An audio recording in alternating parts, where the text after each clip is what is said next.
Welcome to 502 Sessions. I'm Brian Kirby. In the spring of 2014, trumpet player and band leader Sam Dechenne formed a traditional jazz quartet to participate in the growing revitalization effort of Boston's downtown Crossing District. Since then, this strolling pocket jazz band called the Late Risers has performed on the streets of Boston and all over the world. The Late Risers perform hot jazz of the 20s and 40s, covers of modern popular songs, and original compositions. Whether performing on the streets of Boston, at weddings, at nightclubs, or great Gatsby-themed parties, their music brings people together. The Late Risers are Sam Dechenne on trumpet, Jack Sorif on banjo, Austin Yancey on clarinet, and Josiah Reebstein on tuba. The Late Risers.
502 Sessions, I'm here with the late risers, or more specifically, Sam Dechenne, band leader and founder of the Late Risers. You got it. So before we speak too much about the Late Risers, let's speak about Sam Dechenne. So did you go to school in Boston? Yeah, I went to Berklee College of Music. All right, and then where did the Late Risers come from? I know that I spoke about in the spring, was there some kind of a program where they were actively looking for musicians to perform as part of this? Okay, so tell me about that then. Yeah, so we started in 2014. The city of Boston hired me to put together a band just to kind of stroll around downtown Boston and play for the people down there, doing some like Dixieland music, trad jazz.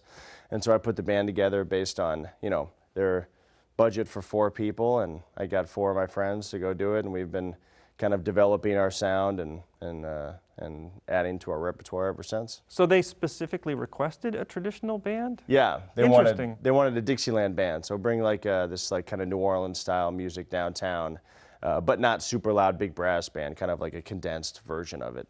And were there other strolling bands that were different styles?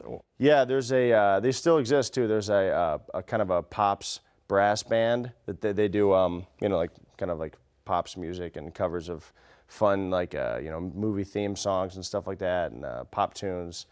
And then there's a singing group, a quartet that does kind of like doo-wop stuff. And this is all focused in Downtown Crossing? Yeah, it's all in Downtown Crossing, Financial District. That's how it's a really cool program. It's the Business Improvement District. So the BID is the organization that hires all these bands. And is it seasonal? It is. It's from May until, a lot of seasons, but 3 of them. So May until Christmas. Oh, like cool. After Christmas, around then. So, bands.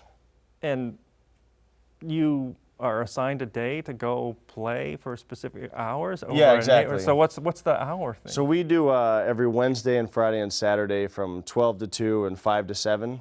So it's 6 performances a week from May until Christmas time. And then at Christmas times it vamps up and we do it every day, and so does all the other bands. So it's like a ton of work for local musicians. It's a really cool opportunity to explore new music and get paid to do it during the daytime, which is a really desirable thing. And do you play and stroll, or do you stroll and stand and play and then stroll and stand and play and then The latter of that. So you will go to a corner or wherever and play a tune, and then you will move on. Yeah, exactly.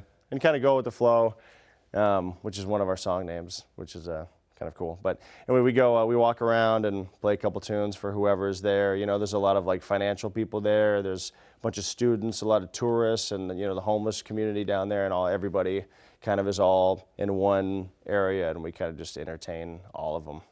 So it's fun. So what's the neighborhood? If you had to tell me, I mean, I understand. I know where Downtown Crossing is in the financial district, but do you have a when you started the quadrant? gig, did they give you a quadrant say, don't stroll out of this area? Yeah, and we strolled way out of it, and so by accident, without knowing, it was kind of the Wild West of, back like the first year, it was like a kind of a new thing. So they had a specific area, and we kind of were like, oh, let's go way over here, and they're like, it's a little bit too far, So we, but yeah, it's basically in between Downtown Crossing, South Station, Government Center, kind of in that area. So, Tremont, if you're familiar with Boston, Tremont, and then like, Exeter and State, and in between that area. And what do people think? So I know that there's a population, a heavy working population that are there every day. Yeah, for sure. So they know who you are now. Yeah, totally. Do you get any feedback from tourists or? Yeah, honestly, there's a lot of really positive feedback. People come from all over the world hanging around downtown Boston, and then all of a sudden this band comes up and starts playing. Exactly, yeah, and it's kind of a pleasant surprise for people, and mostly all the feedback is really positive, and people stop, take videos and pictures, and sometimes hire us to play like parties and weddings and stuff like that, and corporate things and concerts and all sorts of stuff, So you work Wednesday, Friday, Saturday, you said. Yeah. Is it every day of the week, but just with a different band? Probably, yeah. I mean, with the other bands, yeah, they do. It's every day, all So over the place, basically, there's something happening every day down there. Yeah, totally. So that was how our band started, So they hired us to do that, and then we kind of from there started to learn all this repertoire and realized that like we wanted to bring the music. Like, it was so great about that gig is that it's a way to bring this beautiful 20s and 30s era music out to the streets that people wouldn't necessarily, listen to that. Usually it's like older people and like a concert venue and schools, So it's kind of cool to play like kind of a fun, interactive version of like jazz music, And so we started that gig, and then from there we met a lot of people, and then all of a sudden we're playing bars and like nightclubs and stuff like that, and bringing this music to like people that wouldn't necessarily listen to it, but in different avenues all around the city. And then we go to New York and Philly and Western Mass and stuff like that, and started traveling a bunch. But we got a bunch of gigs around town. We also do Mondays at Longwood Medical Center, another strolling thing. Oh, no, wow. For their community. And then we do, the last Sunday of the month at, we just do a bunch of stuff, all over town. Wait, so the last Sunday of the month at? Oh, at Aeronaut Brewery. Yeah, we've been doing that for a couple of years, and then we do the second Sunday of the month at Club Passim at Harvard Square. So you guys are busy. Yeah, we play probably 300 something performances a year. It's pretty heavy. And then you freelance on top of it. And we freelance on top of it. We sub out here and there and stuff too, and we have a nice roster of musicians. This is kind of the main guys, but we have a bunch of great local guys around here that also play with us. And when we travel to different cities, different players that I know jump in and play with us. So it's becoming a really cool kind of like deep roster of great players. We've learned a lot about the band and the scene in Boston, and so let's hear some more music, and then when we come back, I want us to talk specifically about the writing and the style of traditional jazz. Sure. All right? Yeah, sounds good. 502 Sessions, my guest today is the Late Risers and Sam Dechenne. Thank you very much. You're welcome.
I can't say where I was when I first met you.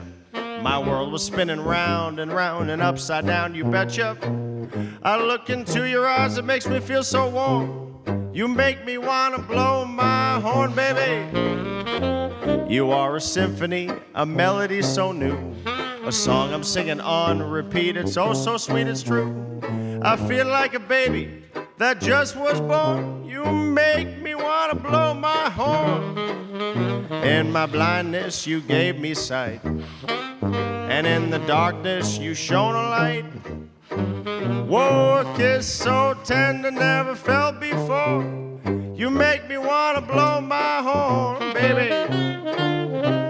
I'll give you a nickel or a dime if you just give me a little piece of your time, baby.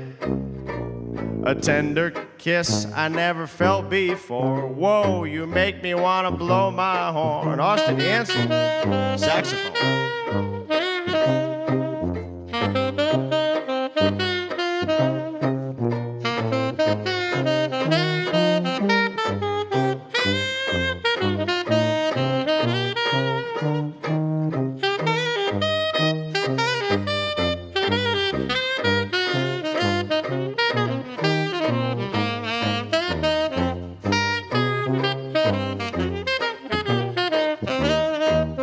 In my blindness, you gave me sight. In the darkness, you shone a light. A tender kiss I never felt before. Whoa, you make me wanna blow my horn. I'll give you one nickel or I'll give you a dime if you only give to me a little piece of your time. A little tender kiss I never felt before. Whoa, you make me wanna blow my horn, yes you do. Whoa, you make me wanna blow my horn. One more time now. You make me wanna blow my horn, baby.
502 Sessions, I'm back with Sam Dechenne of the Late Risers. Now, let's talk more about the music. Sure. So traditional jazz, there's a traditional instrumentation here. You're kind of missing, not missing, but a lot of times you see trombone outlining the triads, and sometimes that would be the quartet without banjo. Yeah. But you have banjo and no trombone, or sometimes you might see a quintet. Probably we've already gotten way ahead of ourselves. So traditional jazz, that actually has a meaning. It's like a 20s and 30s era jazz is like the easiest way I think to describe it. And it's a harmonic meaning too, though, because it's different than straight ahead or bebop or. Yeah, I mean when they're you're all. So. I think like the best way to describe it is probably to listen to some people from that era that are really popular, like Louis Armstrong. That's where we get. He's the big name. If you listen to Louis Armstrong music from the 20s and 30s, like the Hot Fives and Sevens, that's really popular. Or like Big Spiderback, Paul Whiteman Orchestra, names like that are kind of guy. If you just check it out, listen to that, that's basically what it sounds like. And there are several hot jazz, There are several trumpet players throughout the decades that have kind of, I wouldn't say defined the sound, but came up with a sound of their own that then people have chased after. Yeah, for sure. He's So one of them. He's one of them. Miles Probably Davis. the biggest one. Back then, right? Yeah, back then, I mean. And it was a cornet. Did he play cornet or trumpet? He played cornet, yeah. And that's kind of a different sound anyway, right? Yeah, it is. I actually have a cornet from the 30s that I play, but it's an old Sterling for all you trumpet nerds out there. Yeah. It's an old cornet, but it's not really a nice one, but it kind of looks cool. But it's hard to play and it sounds kind of weird. So I like the trumpet better myself for this, just for my own personal sound. But if you're being like very like, trying to be like traditionally sounding, I would probably play one of those. Probably would play cornet, for sure. Did you started the band to participate in this program? Yeah. But were you a traditional musician before then? Not really. I don't really view myself as one. Like we've learned a bunch of the songs and I've studied a bunch of the, solos and you play 300 gigs a year. Yeah, and so we play a lot, but the thing is like tonight we're not doing any traditional music on the show. We're doing all original music that I compose. So it's all like. But it's in that style, though. It's in the vein, yeah, it's in that vein. Although I can hear things creeping in. So when you solo, I mean, if you transcribe a Louis Armstrong solo. Yeah. There's some, there's been harmonic development over the decades, no doubt. Sure, big time, yeah. And you aren't sticking strictly to the harmony that was used, not at all. Totally not. Neither are like Josiah and Austin. They're all modern jazz players too. So we, it's just impossible, in my opinion, it's impossible not to be influenced by other music. We do this 300 times a year, but we also play in a ton of other bands, and we do a lot of I play with this band, John Brown's Body. It's a reggae band, and so we've been playing together for decades. But I also play with the David Wax Museum indie rock band. Austin does a lot of funk stuff. Josiah runs a contemporary jazz tuba lead ensemble. It's his band, all original stuff. And then Jack does a lot of gypsy jazz stuff. He composes music. So and that's only just what I can think of off the top of my head. So when you decided to do music, I don't know, you come out of high school, you go to college, what was your focus at the time? I was focused on just playing the trumpet good. So, but I mean, were you focused? Wow. Did you want to be a symphony player? Did you want to be a jazz musician? Did you want I wanted to be when I first improvisation based or reading based? I guess I should say. I kind of wanted to just be like really good, So I was focusing on all of that. Like I grew up studying orchestral trumpet mainly. That's my background. But my family are all. They're all like folk musicians and singers, and my sister plays violin, and my dad plays clarinet, and we all sing and stuff like that. And I grew up around a lot of, singing around the piano at home, at parties and stuff like that, doing like old timey stuff. So I like that was always been in my. So your folks would have a party and say, "Hey, everybody, come listen to how talented and great my kids are." Basically, go, yeah. "Oh, man." Yeah. And now we're actually good enough where they're not rolling their eyes. But yeah, at the beginning, I'm sure there was plenty of that. But I'm just kidding you. No, I know, but I mean it's true. It is funny though. But and a lot of my family, so that's kind of what I grew up. Listened to a lot of bluegrass and traditional, Dixieland jazz and 60s.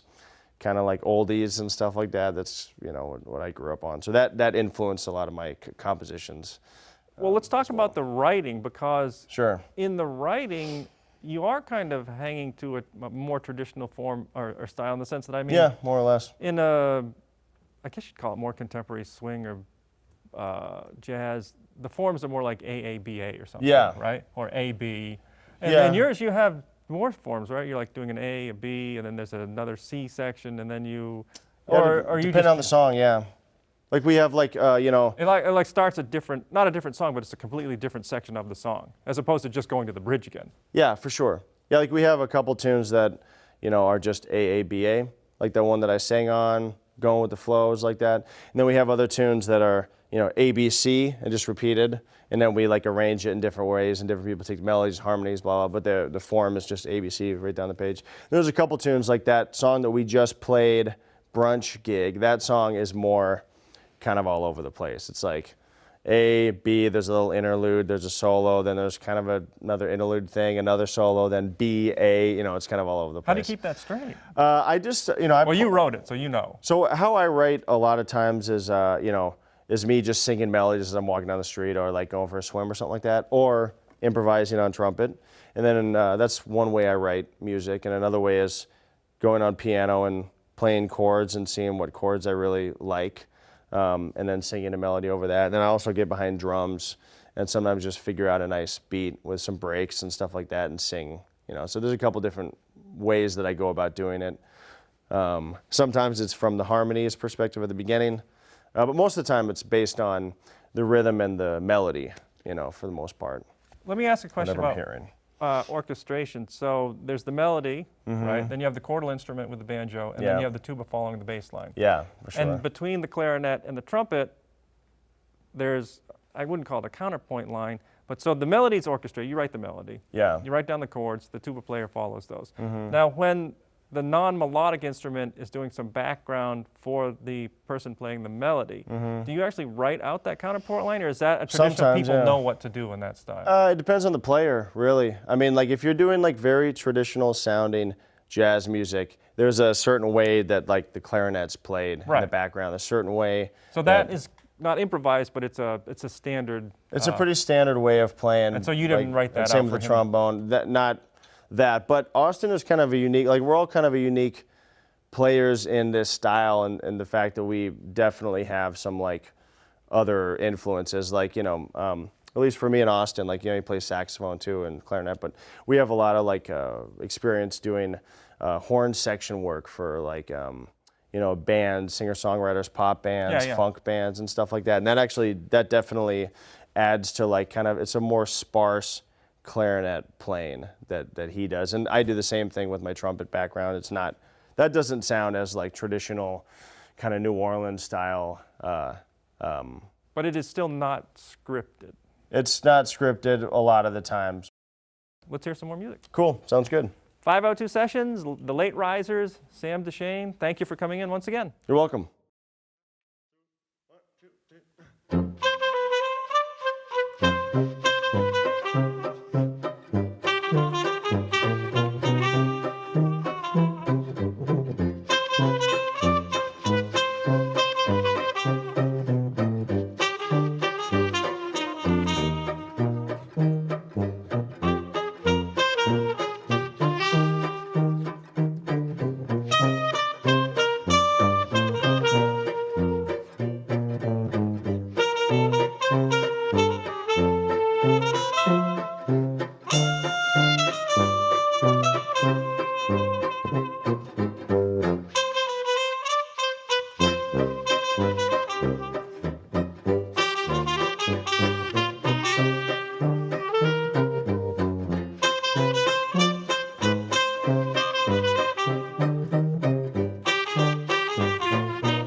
502 Sessions, I'm Brian Kirby. My guest today has been the late risers, traditional jazz, the sound of the 20s, hot jazz from the 20s and 40s, I should say, with Sam Dechenne, the band leader and trumpet player, Austin Yancey on clarinet, Josiah Reebstein on tuba, and Jack Soriff on banjo.